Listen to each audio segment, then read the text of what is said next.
নমস্কার, হাই নিউজে সকলকে স্বাগত। সঙ্গে রয়েছে আমি ঋতু। শুরু করছি দ্য ওয়ার্ল্ড টুডে। আর শুরুতেই দেখে নেব আজকের হেডলাইন্স।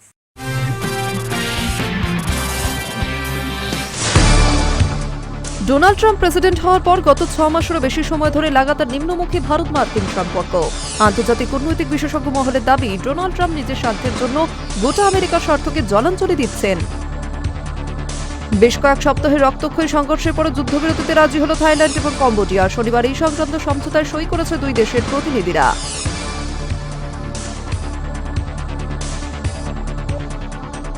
ঢাকার অদূরে কেরানীগঞ্জে একটি মাদ্রাসায় বিস্ফোরণে 2 শিশু সহ 4 জন গুরুতর আহত। পাশাপাশি মাদ্রাসাটি থেকে উদ্ধার হয়েছে বিপুল পরিমাণ বিস্ফোরক। ক্রমশই যেন অন্ধকারে তলিয়ে যাচ্ছে পাকিস্তান। মেধাবীরা দেশ ছাড়ছেন। জানা যাচ্ছে গত 24 মাসে 5,000 ডাক্তার, 11,000 ইঞ্জিনিয়ার এবং 13,000 অ্যাকাউন্টেন্ট পাকিস্তান ছেড়েছেন।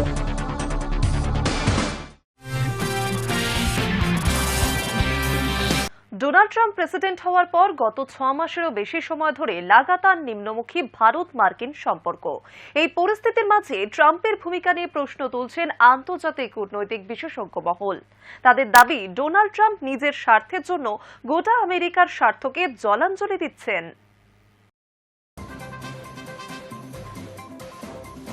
ডোনাল্ড ট্রাম্প প্রেসিডেন্ট হওয়ার পর থেকেই গত 6 মাসের বেশি সময় ধরে লাগাতার নিম্নমুখী ভারত মার্কিন সম্পর্কে অপারেশন সিন্দুরের পর তো খোলাখুলিভাবে পাকিস্তানকে মুখ বন্ধ করে রেখেছে আমেরিকা।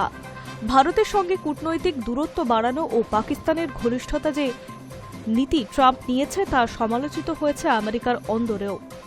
এর মাঝেই ট্রাম্পের ভূমিকা নিয়ে সরব হলেন আমেরিকার আন্তর্জাতিক কূটনৈতিক বিশেষজ্ঞ প্রফেসর ফ্রান্সিস ফুকুয়াম। তার দাবি, ডোনাল্ড ট্রাম্প নিজের স্বার্থের জন্য গোটা আমেরিকার স্বার্থকে জলাঞ্জলি দিয়েছেন।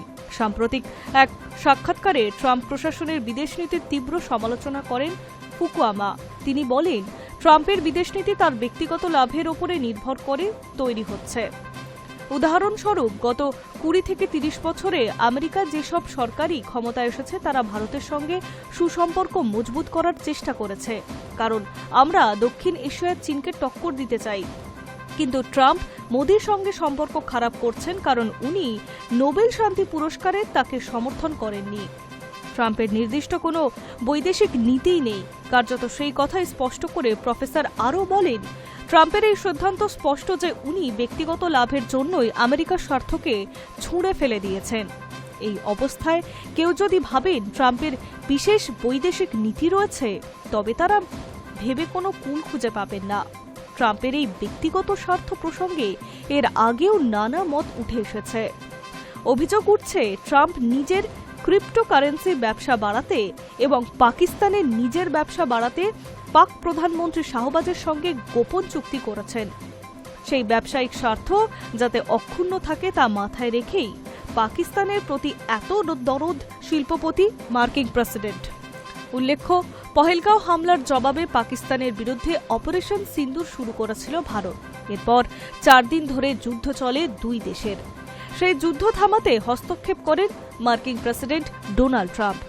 ভারতের ঘোষণার আগেই যুদ্ধ থামানোর কৃতিত্ব নিয়ে সোশ্যাল মিডিয়ায় যুদ্ধবিরতির ঘোষণা করেন ট্রাম্প। যদিও ভারত সেই দাবি খারিজ করে জানায়, পাকিস্তানের অনুরোধে সম্মত হয়ে যুদ্ধ থামিয়েছে ভারত। পাকিস্তান অবশ্য ট্রাম্পকে ধন্যবাদ জানিয়ে যাবতীয় কৃতিত্ব ট্রাম্পকেই দিয়েছেন। অন্যদিকে মোদির সমর্থন না পেয়ে ভারতের উপরে ক্ষুব্ধ হন ডোনাল্ড ট্রাম্প। এরপরেই দিল্লির ওপরে ক্ষোভ উগরে শুল্কের কোপ বসান ট্রাম্প। ফুকুয়ামার দাবি অনুযায়ী মোদি মাথা নত না করায় ব্যক্তিগত আক্রোশ থেকেই ভারতের সঙ্গে সুসম্পর্ক খারাপ করার দিকে এগিয়ে যাচ্ছে Donald Trump. Hi News network.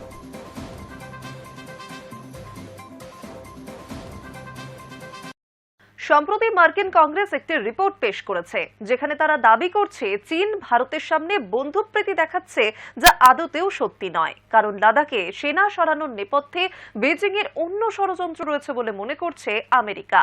সঙ্গে চীন চাইছে ভারত আর আমেরিকার মধ্যে দূরত্ব তৈরি করতে। সামনে ভালো, কিন্তু পিছন থেকে ছুরি মারছে চীন। লাদাখে সেনা সরানোর নেপথ্যে বেজিংয়ের অন্য ষড়যন্ত্র রয়েছে। তারা চাইছে ভারত আর আমেরিকার মধ্যে দূরত্ব তৈরি করতে। তাই এখন ভালো সাজছে। এই মর্মে সম্প্রতি মার্কিন কংগ্রেসের রিপোর্ট পেশ করেছে আমেরিকার প্রতিরক্ষা দফতর। সেই মার্কিন রিপোর্ট নিয়ে এবার পাল্টা সুর চড়ালো বেজিং। শি জিনপিং এর দেশের বক্তব্য এই ধরনের ভুল ভাষ্য তৈরি করে আন্তর্জাতিক মহলে চীন সম্পর্কে অনাস্থার বীজ বপন করতে চাইছে আমেরিকা। সম্প্রতি মার্কিন কংগ্রেসে যে রিপোর্ট জমা পড়েছে তাতে পেন্টাগনের দাবি, তাইওয়ানে কর্তৃত্ব প্রতিষ্ঠাকে চীন যেভাবে অগ্রাধিকার দেয় ঠিক একইভাবেই তাদের অগ্রাধিকারের তালিকায় ভারতের অরুণাচল প্রদেশ রয়েছে। শুধু তাই নয়, সম্প্রতি লাদাখের প্রকৃত নিয়ন্ত্রণ রেখা থেকে সেনা সরাতে চীন যে রাজি হয়েছে তাও স্রেফ দেখনদারি, ভালো সাজার চেষ্টা। লাদাখে চীন এখন সেনা সরালেও তারা ভারতকে নানা দিক থেকে ঘিরছে। পাকিস্তানকে নিজেদের সামরিক কার্যকলাপ তো বাড়াচ্ছেই, পাশাপাশি ইসলামাবাদকেও নানাভাবে তারা সমরাস্ত্র দিয়ে সাহায্য করে যাচ্ছে, যা ভারতের কাছে যথেষ্টই বিপদ সংকেত বলেই মনে করছে ওয়াশিংটন। মার্কিন প্রতিরক্ষা দফতরের দাবি, চীন আসলে এক পা পিছিয়ে দু পা এগোনোর কথা ভাবছে। তারা বরাবরই এই নীতি মেনেই চলে, এবারেও তাই। লাদাখ থেকে চীনের সেনা সরানোর আসল কারণ হল তারা চাইছে ভারত এবং আমেরিকার মধ্যে দূরত্ব তৈরি করা। ভারত যাতে কৌশলগত বন্ধু হিসেবে চীনকেই বিকল্প হিসেবে ভাবতে শুরু করে, তেমনটাই চাইছে বেজিং।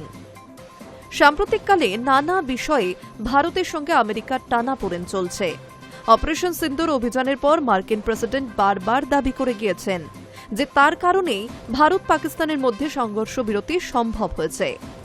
আন্তর্জাতিক মহলে তা নিয়ে অস্বস্তিতে পড়ার যথেষ্ট কারণ ছিল নয়াদিল্লির। ভারত যদিও বারবার বলে গিয়েছে ভারত পাকিস্তানের মধ্যে সংঘর্ষ বিরতি তৃতীয় কারোর জন্য হয়নি, দুই দেশ নিজেদের মধ্যে আলোচনা করে ওই সিদ্ধান্তে পৌঁছেছে। এরপরে ট্রাম্পের সঙ্গে শুল্ক যুদ্ধেও জড়িয়েছে ভারত। ভারতের পণ্যে 50% শুল্ক চাপিয়ে দেওয়ার যে সিদ্ধান্ত নিয়েছে মার্কিন প্রেসিডেন্ট, তা নিয়েও দুই দেশের সম্পর্কে অবনতি হয়েছে। ওয়াশিংটনের দাবি, ভারত মার্কিন সম্পর্কের এই শৈত্যই জিয়ে রাখতে চাইছে চীন, যদিও এই দাবি উড়িয়ে দিয়েছে বেজিং। চীনা বিদেশ মন্ত্রকের মুখপাত্র লিন জিয়ান বলেন, চীনের প্রতিরক্ষা নীতি নিয়ে ভুল খবর ছড়াচ্ছে আমেরিকা। ওয়াশিংটন নিজেদের সামরিক শ্রেষ্ঠত্ব জিয়ে রাখতেই চীন সম্পর্কে অনাস্থার বীজ বপন করছে। আমরা আমেরিকার রিপোর্ট নিয়ে তীব্র আপত্তি জানাচ্ছি, এই রিপোর্টের বিরোধিতাও করছি। Hi News network.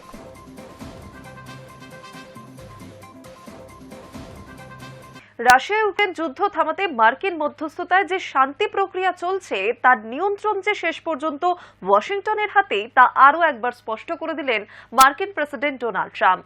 ইউক্রেনের প্রেসিডেন্ট জেলেনস্কির সঙ্গে সম্ভাব্য বৈঠকের ঠিক আগেই ট্রাম্প জানিয়ে দিলেন তার অনুমোদন ছাড়া জেলেনস্কির হাতে কার্যত কিছুই নেই।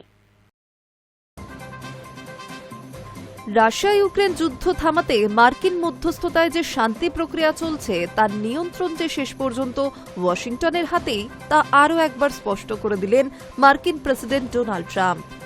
ইউক্রেনের প্রেসিডেন্ট ভলোদিমির জেলেনস্কির সঙ্গে সম্ভাব্য বৈঠকের ঠিক আগেই ট্রাম্প জানিয়ে দিলেন তার অনুমোদন ছাড়া জেলেনস্কির হাতে কার্যত কিছুই নেই। মার্কিন সংবাদ মাধ্যমকে দেওয়া এক সাক্ষাৎকারে ট্রাম্প বলেন, আমি অনুমোদন না দেওয়া পর্যন্ত ওর হাতে কিছুই নেই। এদিকে রবিবার ফ্লোরিডায় ট্রাম্প ও জেলেনস্কির বৈঠক। ট্রাম্প জানান, এই বৈঠক ফলপ্রসূ। পাশাপাশি তিনি ইঙ্গিত দেন, রাশিয়ার প্রেসিডেন্ট ভ্লাদিমির পুতিনের সঙ্গেও শিগগিরই কথা বলতে পারেন তিনি। আমি পুতিনের সঙ্গে খুব শিগগিরই কথা বলবো, যতবার দরকার পড়বে কথা হবে, বলেছেন মার্কিন প্রেসিডেন্ট ডোনাল্ড ট্রাম্প। ফ্লোরিডার বৈঠকে জেলেনস্কির মূল আলোচ্য বিষয় ইউক্রেনের ভূখণ্ডগত প্রশ্ন, যা শান্তি আলোচনার সবচেয়ে বড় বাধা হিসেবে দেখা হচ্ছে। এই বৈঠক ওয়াশিংটনের নেতৃত্বে তৈরি 20 দফার একটি শান্তি কাঠামো এবং নিরাপত্তা নিশ্চয়তা সংক্রান্ত চুক্তি প্রায় চূড়ান্ত পর্যায়ে পৌঁছেছে। ডোনাল্ড ট্রাম্পের সঙ্গে বৈঠকের কথা ঘোষণা করে জেলেনস্কি। তিনি জানান, নতুন বছরের আগেই অনেক গুরুত্বপূর্ণ সিদ্ধান্ত নেওয়া সম্ভব। দ্বিতীয় বিশ্বযুদ্ধের পর ইউরোপের সবচেয়ে রক্তক্ষয়ী সংঘর্ষ ইউক্রেনে রাশিয়ার পূর্ণমাত্রা যুদ্ধ থামাতে মার্কিন যুক্তরাষ্ট্র যে চেষ্টা চালাচ্ছে তারই অঙ্গ এই আলোচনা। সূত্রের খবর, এক হোয়াইট হাউস চ্যাটে জেলেনস্কি সাংবাদিকদের জানান, সংবেদনশীল বিষয়গুলো নিয়ে আলোচনা হবে। ডনবাস এবং জাপোরিঝিয়া পারমাণবিক বিদ্যুৎ কেন্দ্র। এ দুটি বিষয় অবশ্যই আলোচনায় থাকবে। পাশাপাশি আরও অনেক প্রসঙ্গ নিয়েও কথা হবে। অন্যদিকে জেলেনস্কি আলাদা মন্তব্যে বলেছেন, ওয়াশিংটনের প্রস্তাবিত 20 দফার শান্তি পরিকল্পনা নিয়ে গণভোট করতে তিনি রাজি, তবে শর্ত একটাই, রাশিয়াকে অন্তত 60 দিনের যুদ্ধবিরতিতে সম্মত হতে হবে, যাতে ইউক্রেন সেই গণভোটের প্রস্তুতি নিতে এবং তা আয়োজন করতে পারে। মস্কোর অবস্থান বেশ কড়া। রাশিয়া চায় ইউক্রেন পূর্ব ডোনেৎস্ক অঞ্চলের সেই অংশগুলি থেকেও সেনা সরিয়ে নিক, যেগুলি প্রায় 4 বছরের যুদ্ধে এখনো পুরোপুরি দখল করতে পারেনি রুশ বাহিনী। রাশিয়ার লক্ষ্য সম্পূর্ণ ডনবাস অঞ্চল, ডোনেৎস্ক এবং লুহানস্ক নিজেদের নিয়ন্ত্রণে আনা। ইউক্রেনের অবস্থান সম্পূর্ণ উল্টো। কিভ চায় বর্তমান যুদ্ধ পরিস্থিতিতেই সংঘর্ষ বন্ধ হোক। এই টানাপোড়েনের মাঝেই আপোষের পথ খুঁজতে আমেরিকা প্রস্তাব দিয়েছে, ইউক্রেন যদি এই এলাকা ছাড়ে তাহলে সেখানে একটি ফ্রি ইকোনমিক জোন গঠন করা হবে। যদিও এই অর্থনৈতিক অঞ্চল কিভাবে কাজ করবে তা নিয়ে এখনো কোনো স্পষ্ট ব্যাখ্যা দেওয়া হয়নি। সব মিলিয়ে ট্রাম্প জেলেনস্কি বৈঠকের আগে যে শান্তি আলোচনার চাপ অনেকটাই ইউক্রেনের ঘাড়ে, তা ট্রাম্পের মন্তব্যে স্পষ্ট। Hi News Network. বেশ কয়েক সপ্তাহের রক্তক্ষয়ী সংঘর্ষের পরে যুদ্ধবিরতিতে রাজি হল থাইল্যান্ড এবং কম্বোডিয়া। শনিবার এই সংক্রান্ত সমঝোতায় সই করেছে দুই দেশের প্রতিনিধিরা। কম্বোডিয়া এবং থাইল্যান্ড জেনারেল বর্ডার কমিটির 3য় বৈঠকের পরে এই বিষয়টি সামনে এসেছে বলেই খবর। বেশ কয়েক সপ্তাহ রক্তক্ষয়ী সংঘর্ষের পরে যুদ্ধবিরতিতে রাজি হল থাইল্যান্ড এবং কম্বোডিয়া। শনিবার এই সংক্রান্ত সমঝোতায় সই করেছে দুই দেশের প্রতিনিধিরা। কম্বোডিয়া থাইল্যান্ড জেনারেল বর্ডার কমিটির 3য় বৈঠকের পরে এই বিষয়টি সামনে এসেছে। ডিসেম্বরের শুরু থেকে নতুন করে শুরু হওয়া সীমান্ত সংঘর্ষ বন্ধ করতেই এই বৈঠক ডাকা হয়েছিল। 27শে ডিসেম্বর কম্বোডিয়ার প্রতিরক্ষা মন্ত্রক এক বিবৃতিতে জানিয়েছে, বৈঠকে দুই দেশের যৌথ বিবৃতিতে সই করেছে এবং যুদ্ধবিরতি সম্পূর্ণভাবে কার্যকর করার পাশাপাশি সীমান্তবর্তী অঞ্চলে শান্তি, স্থিতিশীলতা ও নিরাপত্তা বজায় রাখার বিষয়ে অঙ্গীকারও করেছে। বিবৃতিতে বলা হয়েছে, কম্বোডিয়া থাইল্যান্ড সীমান্তে বসবাসকারী সাধারণ মানুষের স্বার্থে এই সিদ্ধান্ত নেওয়া হয়েছে। তবে যুদ্ধবিরতি ঘোষণার কয়েক ঘণ্টার মধ্যেই পরিস্থিতি নতুন করে উত্তপ্ত হয়ে ওঠে। কম্বোডিয়ার প্রতিরক্ষা মন্ত্রকের দাবি, শনিবার সকালে থাইল্যান্ড তাদের উত্তর পশ্চিমাঞ্চলে বিমান হামলা চালিয়েছে। F-16 যুদ্ধবিমান ব্যবহার করে কম্বোডিয়ার কিছু এলাকায় 4টি বোমা ফেলা হয়েছে বলে অভিযোগ কম্বোডিয়ার। এর আগের দিন অর্থাৎ 26শে ডিসেম্বর একই প্রদেশে কোচে গ্রামে থাইল্যান্ডের তরফে 40টি বোমা ফেলা হয়েছে বলে অভিযোগ করে কম্বোডিয়া। থাইল্যান্ডের সেনাবাহিনী অবশ্য জানিয়েছে, সীমান্তবর্তী শাকাওয়েও প্রদেশের নিরাপত্তা রক্ষার সেনা ও বিমান বাহিনীর যৌথ অভিযান চালানো হয়েছে। এই অঞ্চলটি নিয়ে দুই দেশের মধ্যে দীর্ঘদিন ধরে ভূখণ্ড সংক্রান্ত বিরোধিতাও রয়েছে। দুই দেশে একে অপরের বিরুদ্ধে যুদ্ধবিরতি লঙ্ঘনের অভিযোগ তুলেছে এবং নিজেদের সামরিক পদক্ষেপকে আত্মরক্ষামূলক বলে দাবি করা হয়েছে। থাইল্যান্ডের প্রধানমন্ত্রী শুক্রবার জানান, থাইল্যান্ড কম্বোডিয়ার কাছে 72 ঘণ্টা যুদ্ধবিরতির প্রত্যাশা করছে। যুদ্ধবিরতি সফল হলে কম্বোডিয়ার যুদ্ধবন্দীদের ফেরত পাঠানোর বিষয়টিও বিবেচনা করা হবে বলে জানানো হয়েছে। থাইল্যান্ডের বিমান বাহিনীর মুখপাত্র বলেছেন, কম্বোডিয়া যদি আন্তরিকভাবে যুদ্ধবিরতি মানতে না চায় তাহলে শান্তি সম্ভব হবে না। সেক্ষেত্রে থাইল্যান্ডকে তার সার্বভৌমত্ব রক্ষার পূর্ণ মাত্রায় সামরিক পদক্ষেপ নিতে বাধ্য করা হবে। Hi News Network. ঢাকার অদূরে কেরানীগঞ্জে একটি মাদ্রাসায় বিস্ফোরণে 2 শিশুসহ 4 জন গুরুতর আহত।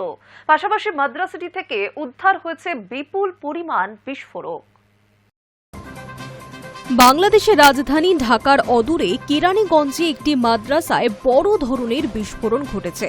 পুলিশ জানিয়েছে, 2টি শিশুসহ 4 জন বিস্ফোরণে গুরুতর আহত হয়েছেন। আহতের সংখ্যা আরও বাড়বে বলেই পুলিশের আশঙ্কা। মাদ্রাসাটি থেকে বিপুল পরিমাণ বিস্ফোরক উদ্ধার হয়েছে বলে জানানো হয়েছে। পুলিশ জানিয়েছে, কেরানীগঞ্জের হাসনাবাদ এলাকায় অবস্থিত উমালকুরা ইন্টারন্যাশনাল মাদ্রাসায় এই বিস্ফোরণের ঘটনাটি ঘটে। মুফতি হারুন নামে এক ব্যক্তি 3টি ঘর ভাড়া নিয়ে গত 3 বছর যাবৎ মাদ্রাসাটি চালাচ্ছিলেন। সেখানে 50 জনের মতো পড়ুয়া রয়েছে। শুক্রবার ছুটি থাকায় মাদ্রাসা বন্ধ ছিল, কিন্তু সেখানে কিছু বাচ্চা খেলাধুলো করছিল। স্থানীয় কিছু মানুষও সেখানে উপস্থিত ছিলেন। পুলিশ জানায় মাদ্রাসার ক্লাসরুমে বিস্ফোরণটি ঘটে। সেখানেই জড়ো করা ছিল বিপুল পরিমাণ বিস্ফোরক। ওই বাড়ির মালিক পারভিন বেগম পুলিশকে জানিয়েছেন, মাদ্রাসার নামে ভাড়া নিয়ে সেখানে যে অপরাধমূলক কাজকর্ম চলছিল সে ব্যাপারে তিনি পুরোপুরি অন্ধকারে ছিলেন। স্থানীয় পুলিশ সুপার জানিয়েছেন, বিস্ফোরণ স্থলে বোমা তৈরির সরঞ্জাম মিলেছে। বিস্ফোরণটি ঠিক কী কারণে ঘটেছে তা এখনও স্পষ্ট নয়। জনবহুল ওই এলাকায় কিভাবে মাদ্রাসায় বিস্ফোরক জমা করা সম্ভব হলো তা নিয়ে উঠছে প্রশ্ন। বাংলাদেশে আগামী 12 ফেব্রুয়ারি জাতীয় সংসদ নির্বাচনকে শান্তিপূর্ণ করতে দেশকে বেআইনি অস্ত্র মুক্ত করার অভিযান চালাচ্ছে সেনা ও পুলিশ। তারপরও কিভাবে জঙ্গি সন্ত্রাসীরা রাজধানীর অদূরে অবস্থিত মাদ্রাসায় বিস্ফোরক জমা করতে পারল তা নিয়ে প্রশাসনের অন্দরেও উঠছে প্রশ্ন। Hi News network.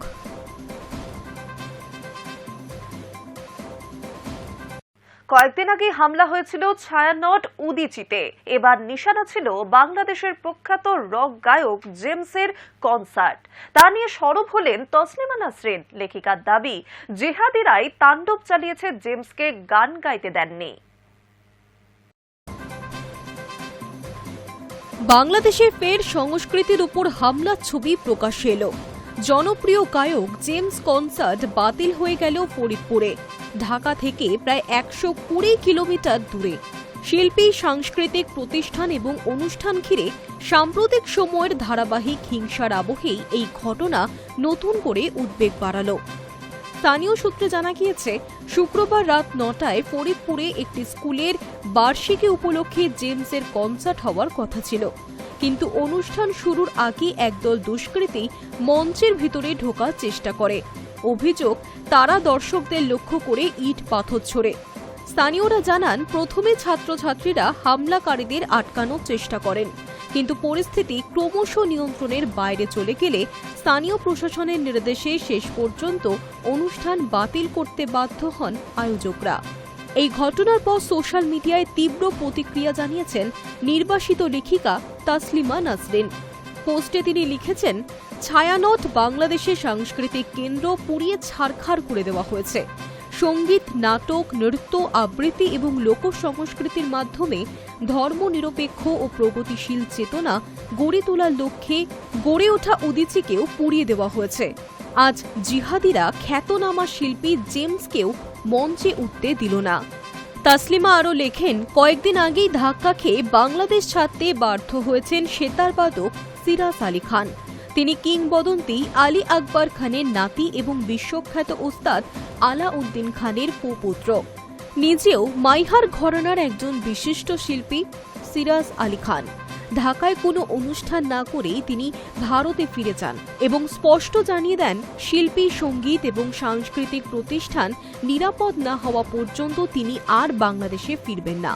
Taslima Nasrin আরও দাবি করেছেন, দুদিন আগেই ঢাকার আমন্ত্রণ প্রত্যাখ্যান করেছেন ওস্তাদ রশিদ খানের পুত্র আরমান খান। তার কথায়, সঙ্গীত বিদ্বেষী জিহাদিদের দখলে থাকা বাংলাদেশে পা রাখতেও তিনি আগ্রহী নন।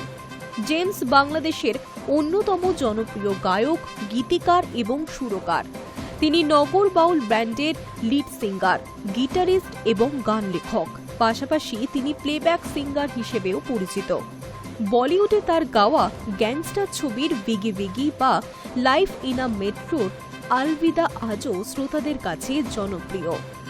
সেই শিল্পীর কনসার্টে হামলা বাংলাদেশের সমাজে চরমপন্থী শক্তির ক্রমবর্ধমান দাপটেরই ইঙ্গিত বলে মনে করছেন অনেকেই। সাম্প্রতিক সময় বাংলাদেশে কট্টরপন্থী ইসলামী গোষ্ঠীগুলি রাস্তায় নেমে কার্যত তাণ্ডব চালাচ্ছে বলে অভিযোগ। আর সেই পরিস্থিতিতে রাষ্ট্র নীরব দর্শকের ভূমিকা পালন করছে, এমন অভিযোগও উঠছে। ছায়ানট উদীচীর মতো সাংস্কৃতিক প্রতিষ্ঠান ছাড়াও শিল্পী, সাংবাদিক এবং সংবাদপত্রের অফিসগুলিও হামলার শিকার হয়েছে। মোহাম্মদ ইউনূসের নেতৃত্বাধীন অন্তর্বর্তী সরকার এই হিংসা নিয়ন্ত্রণে ব্যর্থ হয়েছে বলে অভিযোগ উঠছে বিভিন্ন মহলে। সরকারের সমালোচকদের একাংশের দাবি, আইন শৃঙ্খলার এই অবনতি ইচ্ছাকৃতভাবেই উস্কে দেওয়া হচ্ছে, যাতে ফেব্রুয়ারিতে নির্ধারিত নির্বাচন পিছিয়ে দেওয়া যায়। সব মিলিয়ে জেমসের কনসার্ট বাতিলের ঘটনা শুধুই একটি অনুষ্ঠান পণ্ড হওয়ার খবর নয়, বাংলাদেশে সংস্কৃতি, শিল্প ও মত প্রকাশের স্বাধীনতা কোন দিকে যাচ্ছে সেই প্রশ্নই ফের সামনে এনে দিল হাই নিউজ নেটওয়ার্ক।